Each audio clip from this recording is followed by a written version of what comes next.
Գեորգ ջան, բարի օր, բայց չիմացաք, երեկվա ասուլիսում Նիկոլը ոչ միայն փաստացի մեղադրեց Իսրայելին, որ անկախ չի, ինքնիշխան չի, որովհետև դիջիտալի խնդիրներ ունի հարևանների հետ։ Ոչ միայն Սաշիկին ծախ կյանք 50-50-ի մեջ էր մեղադրում, ոչ մի բան չապացուցեց, բայց ինքը փաստացի 50-50-ի մեջ մտավ Ալիևի հետ, կիսելով $1 միլիոն, որ վաստակել է մեր եւ մեր երեխաների արյան ու մեր հայրենիքի հաշվին, ու դա դեռ սկիզբն է։ Նիկոլը փաստացի հերքեց նաեւ Ամերիկայի փոխնախագահի այցելության ժամանակ դաշտ նետած բոլոր փուչիկները։ 9 միլիարդ ներդրում, չկա տենց բան, ոսկե 4 միլիարդի մասին է։ 9 միլիարդի ատոմակայանի կառուցում եւ պահպանում, չկա տենց բան, ատոմակայանի հետ կապված բանակցությունները շարունակում են։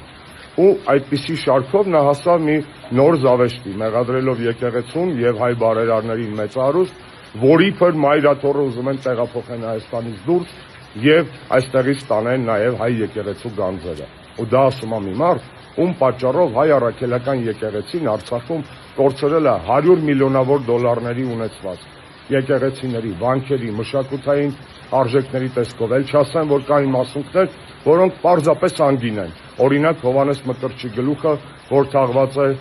Գանձասարում։ Նիկոլ Փաշինյանի ստերը ունեն վաղեմության ժամկետ։ Եվ ես ձեզ պարբերաբար դրանց մասին կտեղեկացնեմ այս նոր ձևաչափով։ Բայց իմացաք,